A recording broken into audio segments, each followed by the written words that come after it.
بسم اللہ الرحمن الرحیم۔ شروع کرتا ہوں اللہ کے نام سے جو بڑا مہربان نہایت رحم والا ہے۔ میرے پیارے محترم سامعین کرام، ہم آپ کو اسلامک اردو KW کی جانب سے خوش آمدید کہتے ہیں۔ آج کا موضوع مسلمانوں کی پستی و ذلت کے اسباب اور آج کے حکمران۔ السلام علیکم ورحمۃ اللہ وبرکاتہ۔ محترم سامعین کرام، آج ہر طرف مسلمانوں کی ذلت و رسوائی کا رونا رویا جا رہا ہے۔ قرآن پاک میں ذرا غور کریں تو اللہ تعالیٰ فرماتے ہیں وَأَنْتُمُ الْأَعْلَوْنَ إِن كُنتُم مُؤْمِنِينَ، فرمایا اور تم ہی غالب رہو گے اگر تم مومن بنے رہے۔ محترم سامعین کرام، یہ اللہ تعالی نے قرآن پاک میں یہ ارشاد فرمایا اگر تم ہی غالب رہو گے، اگر تم مومن رہو گے، تو مسلمانوں کو چاہیے کہ صحیح معنی میں مسلمان بن کر رہیں تو دنیا میں ہر جگہ پہ یہ غالب ہو کر رہیں گے۔ اس آیت میں صاف فرمایا کہ مسلمانوں کا عروج بشرط ایمان کامل ہونا ہوگا۔ اگر ایمان ناقص ہوا،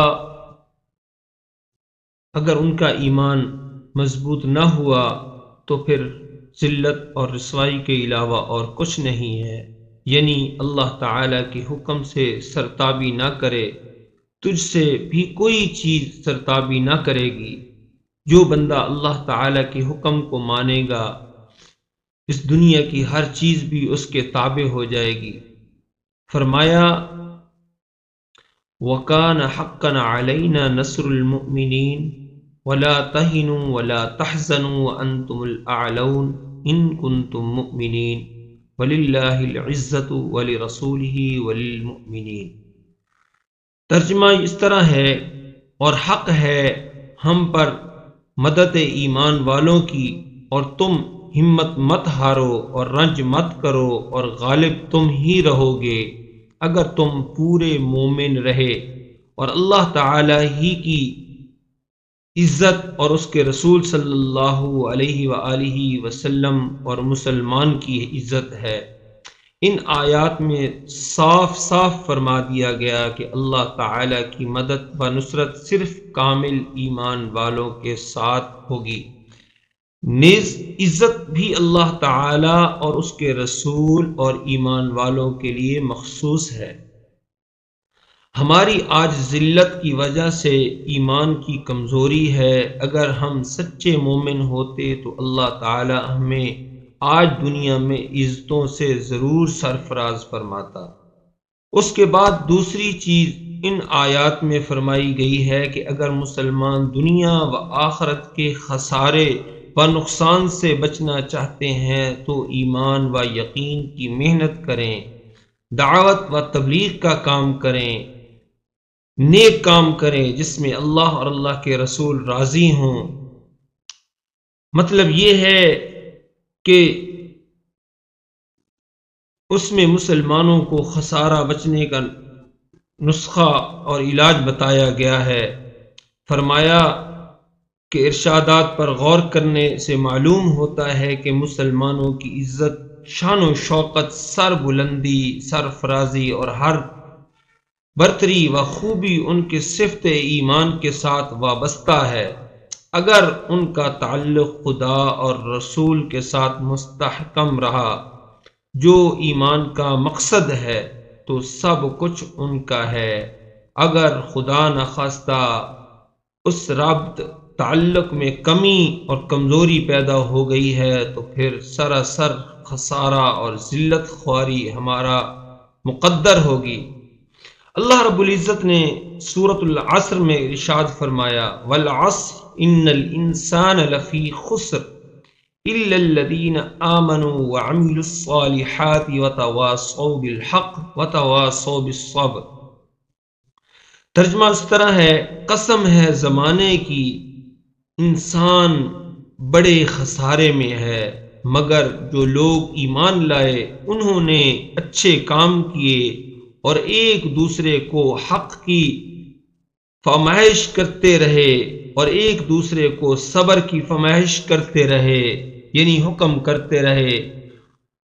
ہمارا اسلاف عزت کے منتہا کو سچا ہوتے ہوئے ہم انتہائی ذلت و خواری میں مبتلا ہیں۔ محترم سامعین کرام، اگر غور کریں تو اللہ رب العزت نے سورۃ عصر میں کھول کھول کر بیان فرمایا کہ بندہ جو ہے خسارے میں ہے، نقصان میں ہے، مگر جو ایمان والے ہیں اور نیک کام کرنے والے ہیں، دعوت و ترغیب دیتے ہیں اور حق کی طرف چلتے ہیں۔ اب غور کریں کہ کیا مسلمان ان شرائطوں کو پورا کر رہے ہیں کہ خالی نام کی مسلمانی سے کامیابیاں چاہتے ہیں اور کہتے ہیں کہ ہمیں عمر رضی اللہ تعالی عنہ جیسا ہمیں حکمران مل جائے، صلاح الدین ایوبی جیسا ہمیں حکمران مل جائے، حضرت عمر بن عبدالعزیز جیسا نیک حکمران مل جائے، ہمارے کام سب غیر مسلموں جیسے ہیں، ہم پستی اور ذلت کی طرف جا رہے ہیں چونکہ ہم نے غیر مسلموں کے طریقے کو اپنا لیا ہے۔ امت محمدیہ کی کامیابی کس چیز میں ہے؟ وہ نیک کاموں میں ہے۔ امت محمدیہ کی کامیابی دین کی دعوت کے ساتھ وابستہ رہنے میں کامیابی ہے۔ کنتم خیر امت اخرجت للناس تأمرون بالمعروف وتنہون عن المنکر وتؤمنون باللہ۔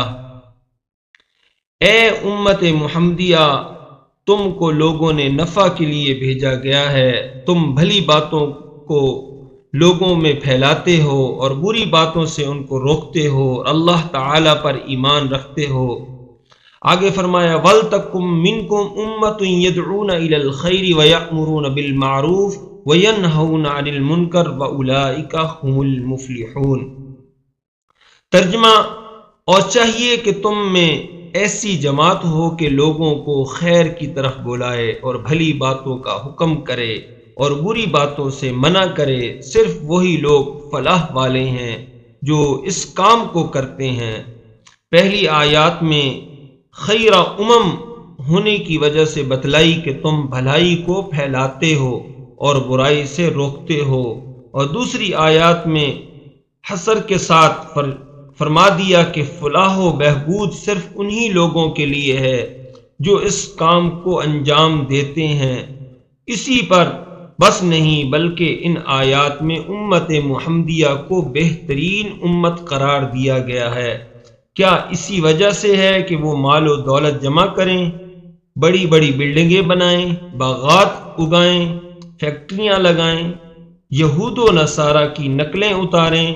نہیں، بلکہ امت بہترین اس وقت ہوگی جب مخلوق خدا کو یہ دین کی طرف بلائے گی، نیکی کی طرف بلائے گی، برائی سے روکے گی۔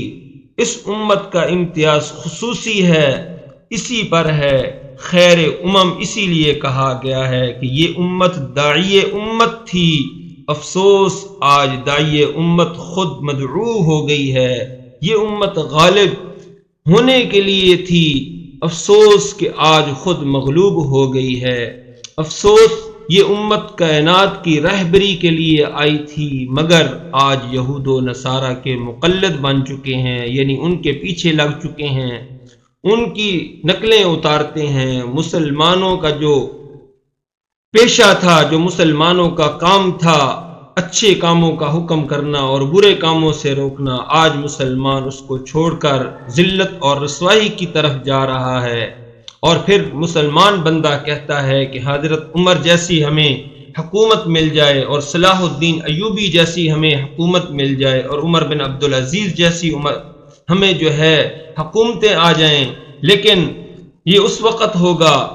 حدیث شریف کی روشنی میں اسباب پستی کی بتایا گیا ہے کہ حضرت عائشہ رضی اللہ تعالی عنہا فرماتی ہیں کہ رسول خدا صلی اللہ علیہ وآلہ وسلم میرے پاس تشریف لائے تو میں نے چہرہ انور پر ایک خاص اثر دیکھ کر محسوس کیا کہ کوئی اہم بات پیش آئی ہے۔ حضور صلی اللہ علیہ وآلہ وسلم نے کسی سے کوئی بات نہ کی اور وضو فرما کر مسجد میں تشریف لے گئے۔ میں مسجد کی دیوار کے ساتھ لگ گئی تاکہ جو کچھ ارشاد ہو اس کو سنوں۔ حضور صلی اللہ علیہ وآلہ وسلم ممبر پر جلوہ افروز ہوئے اور حمد و ثنا کے بعد فرمایا، لوگوں، اللہ تعالی کا حکم ہے کہ بھلی باتوں کا حکم کرو اور بری باتوں سے منع کرو۔ مبادا وہ وقت آ جائے کہ تم دعا مانگو، میں اس کو قبول نہ کروں، اور تم مجھ سے سوال کرو اور میں اس کو پورا نہ کروں، اور تم مجھ سے مدد مانگو، میں تمہاری مدد نہ کروں۔ حضور صلی اللہ علیہ وآلہ وسلم نے صرف یہ کلمات ارشاد فرمائے اور ممبر سے اتر آئے۔ محترم سامعین کرام، اگر مسلمان کامیابی چاہتے ہیں تو حضور صلی اللہ علیہ وآلہ وسلم کی بتائی ہوئی باتوں پر ہمیں عمل کرنا ہوگا اور اللہ تعالیٰ کے احکامات پر عمل کرنا ہوگا۔ پھر اللہ تعالیٰ ہمیں نیک حکمران بھی عطا فرمائیں گے اور نیک ہمیں صحبتیں بھی اچھی ہوں گی۔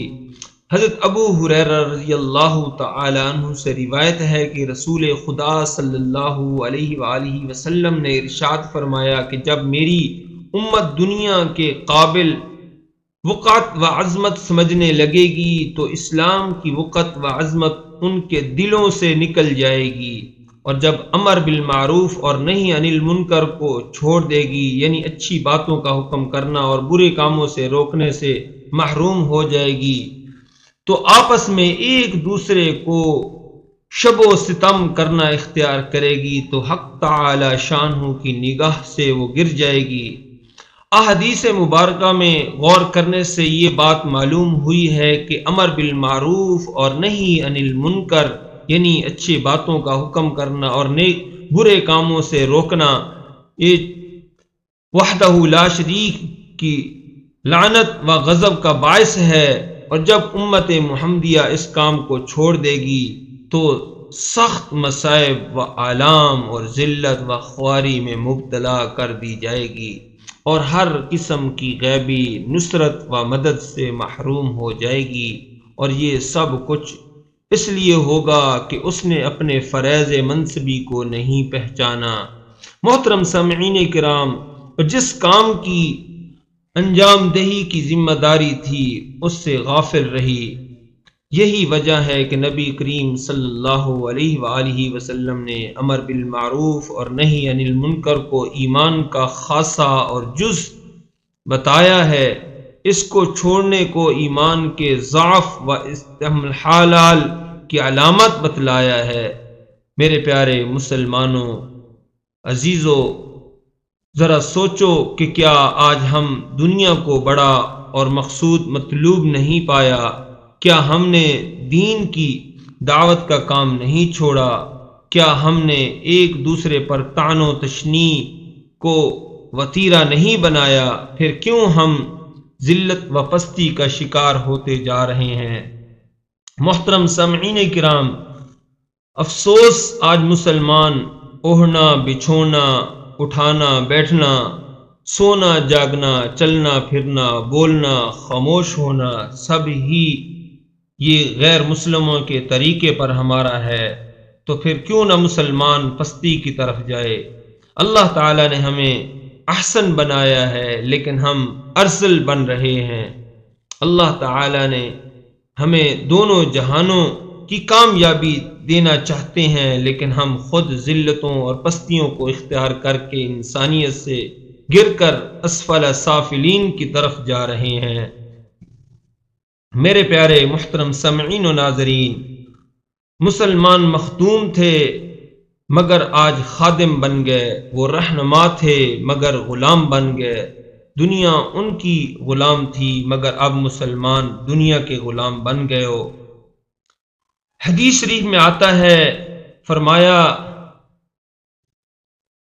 یعنی تم میں سے کوئی شخص برائی کو دیکھے تو چاہے کہ اپنے ہاتھوں سے برے کام کو روکے، اس کو دور کرے، اگر اس کی طاقت نہ پائے تو اس کو زبان سے روکے، اگر اس کی بھی انسان کے پاس طاقت نہیں ہے تو یہ آخری صورت ایمان کی بڑی کمزوری کا درجہ ہے۔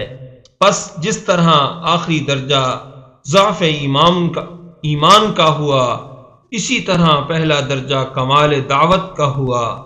مقصد یہ ہے کہ پہلے آدمی اپنی طاقت کے ساتھ برے کام کو روکے، اگر اس کے پاس اتنی ہمت نہیں تو پھر اپنی زبان سے اس غلط کام کو روکے، اگر اس کے پاس اتنی ہمت نہیں ہے تو پھر دل سے اس کو برا جانے۔ محترم سامعین کرام، ہماری اس ویڈیو کو آخر تک ضرور دیکھیں۔